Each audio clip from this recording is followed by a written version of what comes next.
Ustaz, saya pernah mendengar hadis Aisyah radhiyallahu anha bahwasanya Rasulullah SAW mencium istrinya sebelum berangkat ke masjid. Apakah di sini sahih? Di sini diperselisihkan oleh para ulama, ya.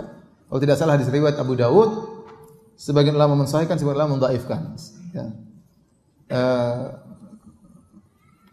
Saya lebih condong bahwasanya hadis tersebut hadis yang sahih, ya. Hadis yang sahih sehingga dijadikan oleh para ulama bahwasanya sentuhan suami dan istri tidak membatalkan wudu, ya. Sentuhan suami istri tidak membatalkan wudu. Namun saya katakan di sini diperselisihkan oleh para ulama, ya. Kalaupun hadis ini dhaif, ada hadis-hadis yang lainnya. Seperti waktu dalam Sahih Muslim, waktu Aisyah terjaga di malam hari, kemudian Aisyah kehilangan suaminya, kehilangan Nabi sallallahu alaihi wasallam, maka dia pun mencari-cari Nabi sallallahu alaihi wasallam. Ternyata Nabi sedang sujud, dia dapati kedua kaki Nabi sedang tegak, maka Aisyah memegang kedua kaki Nabi, Nabi sedang sujud. Dan zahirnya Aisyah memegang tanpa ada penghalang, karena lagi nyari. Kalau enggak mungkin lagi nyari kemudian masukkan tangannya di rok dulu baru nyari-nyari, enggak. Kalau nyari pasti dia nyari biasa, kemudian dia pegang kaki Nabi sedang tegak. Ini menunjukkan bahwasanya menyentuh wanita tidak membatalkan wudu. Ini adalah pendapat Ibnu Abbas radhiyallahu taala anhuma. Beliau menafsirkan firman Allah Subhanahu wa taala, "Aula mastumun nisa," atau kalian menyentuh wanita yang membatalkan wudu, maksudnya adalah menyentuh artinya menggauli. Menggaulilah yang membatalkan apa? Wudu. Adapun hanya sekedar menyentuh saja maka tidak mengapa. Pertanyaannya tadi, bagaimana hukumnya wanita yang sudah berwudu bersentuhan dengan laki-laki yang bukan mahram atau mahram? Kalau wanita sudah berwudu atau laki-laki sudah berwudu bersentuhan dengan mahram, mahram itu yang haram dinikah, termasuk suami, ibu, bapak, adik kandung, bukan adik ipar. Kalau dengan adik ipar bukan mahram. Ibu punya adik ipar, itu bukan mahram. Bukan batal, tapi dosa kalau sengaja menyentuh. Kalau menyentuh yang bukan mahram, itu tidak batal wudunya, cuma dosa. Dosanya apa? Karena menyentuh. Kecuali kalau tersentuh. Kalau tersentuh berarti tidak disengaja. Itu katoel. Tidak apa-apa. Bagaimana kalau dengan yang mahram? Oh, itu mah boleh. Bahkan Nabi sallallahu alaihi wasallam qabbala ba'da azwajihi, mencium sebagian istrinya. Setelah itu langsung salat, tidak berwudu lagi. Ya. Jadi kalau ibu dengan saya ngajak salaman, ngajak musafahah, oleh saya ditolak, bukan karena saya punya wudu, tapi karena saya bukan mahram, itu saja. Dan sekarang pun sudah paham di instansi-instansi, terutama di pekerja bank, pegawai bank. Dulu mah begini Pak, ya. Kalau sekarang mah begini, itu cirinya sudah berhasil. Aula mastumun nisa. Jadi aula mastumun nisa ini adalah larangan untuk menyentuh wanita atau pembatal wudu. Itu adalah menyentuh perempuan. Ya, di antara pembatal wudu itu adalah menyentuh perempuan. Nah, makna la mastumun nisa ini memang para ulama berbeda pendapat di sini. Kalau dalam mazhab Syafi'i ini mutlak menyentuh, sehingga kapanpun menyentuh perempuan maka wudunya batal.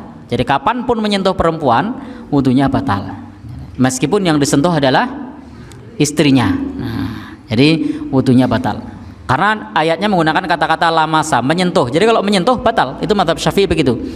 Tapi dalam mazhab yang lain seperti mazhab Maliki misalnya, itu baru inqidha'ul wudu, baru membatalkan wudu kalau dia dalam keadaan misalnya hubungan suami istri. Nah, ayat ini maknanya adalah hubungan suami istri, atau dia menyentuh. Kalau dalam mazhab Maliki menyentuhnya adalah bersyahwat. Jadi kalau tidak bersyahwat tidak apa-apa. Jadi menyentuh bersyahwat itu hubungan suami istri. Kalau dalam mazhab Syafi'i menyentuh saja.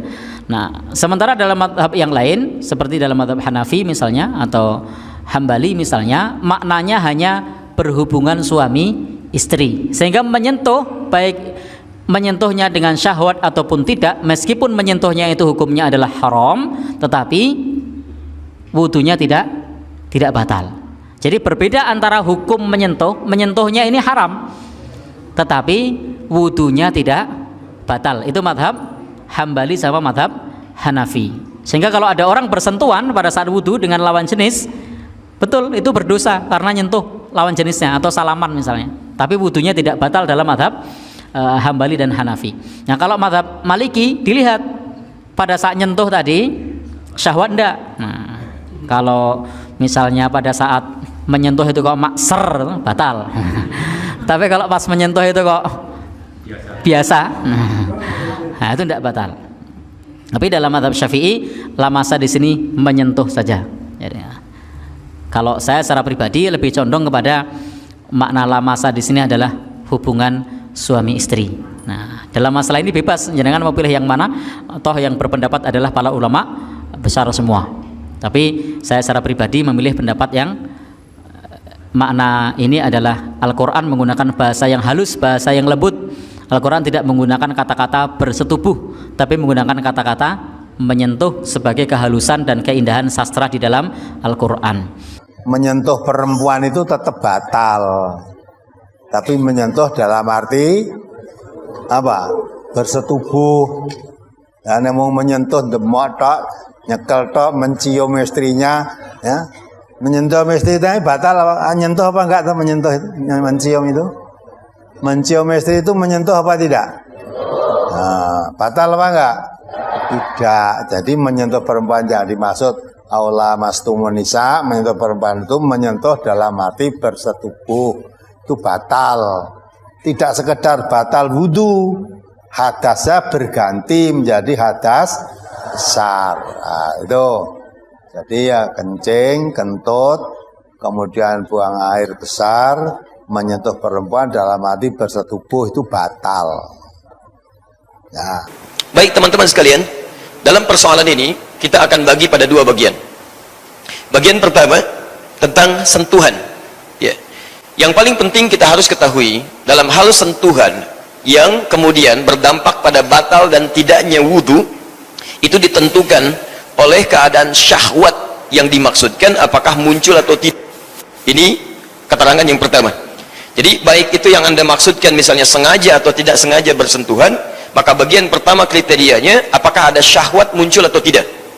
Ya, jadi kalaupun misalnya mohon maaf Anda tidak sengaja bersentuhan, tapi saat bersentuhan tiba-tiba muncul syahwat di situ, ya, kemudian ya menggerakkan keadaan diri Anda, ya bahkan misalnya sampai keluar sesuatu, kan, dari hal yang telah diketahui, maka di situ jelas membatalkan keadaan wudunya.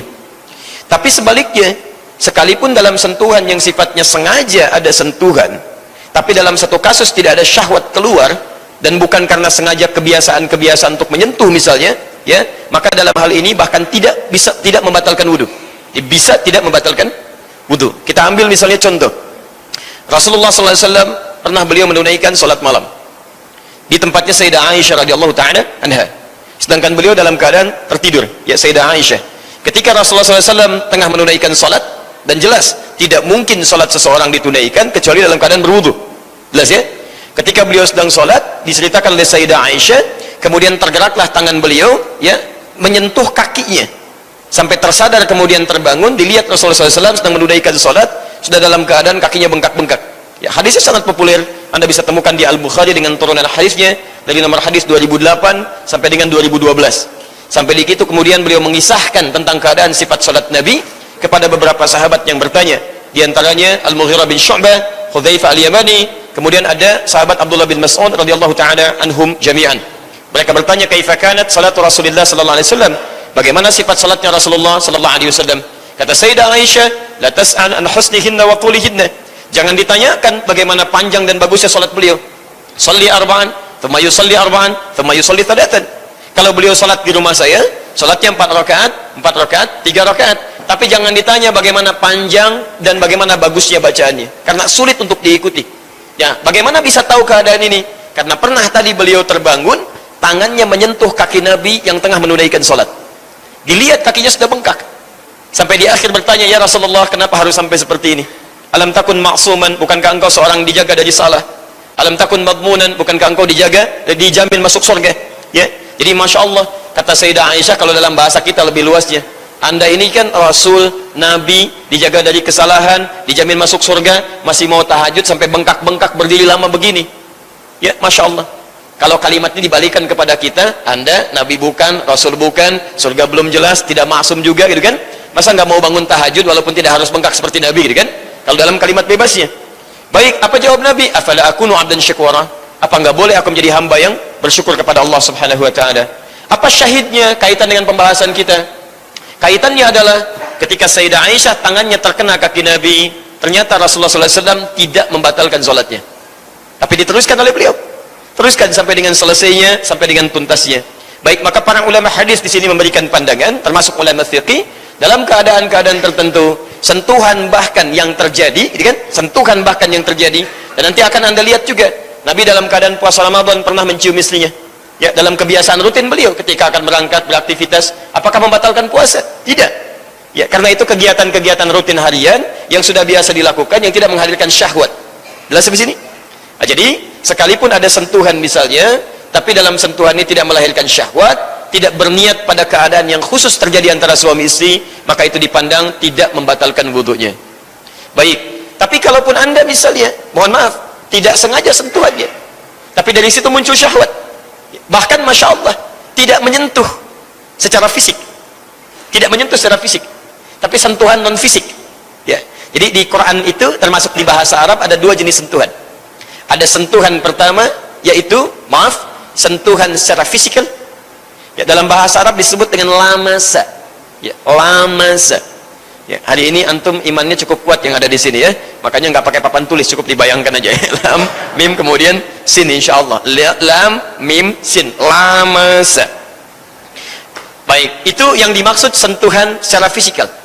Jadi kulit ketemu kulit bisa begini, itu lamasa. Kalau masing-masing berniat saling menyentuh, masing-masing, misal suami ingin menyentuh, istri ingin menyentuh, ya, ada keinginan saling menyentuh, maka di sini kalimatnya berubah dari lamasa dijadikan ditambah alif di depan lamnya, lamasa. Jelas ya? Dia ada lamasa, ada lamasa. Awas, beda. Ya. Hati-hati, ini bahasa ini agak ketat, gitu ya? Agak ketat di sini. Anda salah belajar, salah menyimpulkan. Ya, seperti kalimat wudu misalnya, gitu kan? Bagaimana menjadi dau, bagaimana tidak menjadi dau. Nah, itu ada turunan-turunannya. Nah, itu bahasan lain nanti insya Allah ya. Baik, lamasa menyentuh, lamasa saling ingin menyentuh. Kalau kalimatnya lamasa belum tentu batal wudu. Tapi kalau sudah lamasa pasti batal wudu. Pasti batal wudu. Karena itu ketika Allah turunkan hukum seseorang, suami istri yang saling menyentuh di sini, ya, kemudian turun ayatnya di sini, kalimatnya jelas, wudunya batal, harus dia berwudu kembali, kalau tidak menemukan langsung dia bertayamum. Quran surah kelima Al-Maidah ayat yang ke-6. Posisi, boleh pakai posisi? Masih boleh ya. Posisi paling kiri sebelah atas. Ya, posisi paling kiri sebelah atas. Ini untuk memudahkan ya. Kalau yang sudah paham ayatnya, tahu nomornya, tahu posisinya, maka langsung aja lah gitu kan. Yang belum tahu itu untuk memudahkan. Ya ayyuhalladzina amanu, hai orang-orang yang telah menyatakan dirinya beriman kepada Allah, idza qumtum ilas shalah, jika Anda ingin menunaikan salat dengan sempurna, faghsilu wujuhakum, maka mulai berwudu terlebih dahulu. Ya, basuh wajah yang pokok. Wa aydiyakum ilal marafiq, tangan sampai dengan siku. Kemudian wamsahu bi ru'usikum, usap bagian kepalanya, bukan rambutnya. Ingat ya, ingat. Lihat kalimatnya. Basuh tangan sampai siku, bukan siku ke tangan. Tangan sampai siku. Usap kepala, bukan rambut. Jadi kalau ada yang berwudu cuman rambutnya saja misalnya, cuman dibeginikan, ya, takut gitu kan, rambutnya begini karena takut dia bergeser sisirannya, maka wudunya tidak sah di sini. Kepalanya yang dimaksudkan, bukan rambutnya. Kemudian wa arjulakum ilal ka'bain, kakinya sampai kedua mata kaki. Di ujung ayatnya, lihat ujungnya, ya. Aula mastumun nisa fa ilam tajidu ma'an fatayammamu sa'idan thayyiban. Maka kalau tidak didapatkan air, maka silahkan Anda langsung bertayamum. Gunakan debu, bukan tanah. Ya, debu yang suci. Ya, karena debu bisa ditemukan dimanapun. Tapi yang suci, yang menempel di tempat yang suci. Jadi nggak semua debu bisa dipakai tayamum. Saya ingin sempurna sampai debunya kelihatan begitu nyata supaya pas, masya Allah, knalpot dipakai tayamum, gitu ya. Itu tidak tepat. Ya. Dicari tempat yang baik, bisa menempel di tempat-tempat yang baik. Nah, fa illam tajidu ma'a fatayammamu sa'idan thayyiban, di ujung ayatnya lihat kalimatnya, aula mastumun nisa. falam tajidu ma, sebelumnya aula mastumun nisa, atau anda sengaja saling bersentuhan dengan pasangannya. Kalimatnya tidak menggunakan lamasa tapi lamasa. Jadi saling menyentuh di sini diisyaratkan oleh Al-Quran wudu. Jelas di sini? Baik, ada yang kedua, sentuhan yang terjadi tanpa adanya kontak fisik secara kulit. Ya, jadi misal anda hanya melihat gambar, atau kadar Allah misalnya melihat istri dan sebagainya dalam keadaan berwudu, tiba-tiba ada perasaan tertentu di dalam hati, ada sentuhan kepada jiwa, ada getaran yang berbeda, maka seketika bisa membatalkan wudu. Apakah bersentuhan suami istri membatalkan wudu? 3 mazhab, Syafi'i, Maliki, Hanafi. Syafi'i batal, asal bersentuh kulit batal. Kalau Hanafi tak batal. Aula mastumun nisa, kau sentuh nisa, makna maaf cakap sentuh di situ artinya jima. Kalau jima baru batal. Kalau sekedar bersentuh tak batal. Kalau Maliki bersyahwat baru batal, tak bersyahwat tak batal. Saya ulang, Syafi'i bersyahwat tak bersyahwat batal, Hanafi bersyahwat tak batal, jima baru batal. Maliki bersyahwat batal, tak bersyahwat tak batal. Saya condong ke Syafi'i, makanya saya tak bersentuhan. Nah, kalau mau pergi berangkat salaman, kalau kena berarti ulang wudhu balik. Ini tentang masalah bersentuh. Bagaimana bila suami dan istri berbeda mazhab? Istrinya Perti NU, suaminya Muhammadiyah. Muhammadiyah dalam hal ini mengambil Maliki. Dalam mazhab Maliki tak bersyahwat tak batal. Selesai dia salam istrinya, sampai dia di kampus UPP salat dia. Kau tadi kan sudah kau pegang binimu. Aku tak bersyahwat kata dia. Aku nengok biniku tak bersyahwat kata dia. Nengok bini orang baru aku bersyahwat. Tak batal. Tapi istrinya tadi batal. Letak beda cara berwuduk Syafi'i dengan Maliki itu di mana? Sama.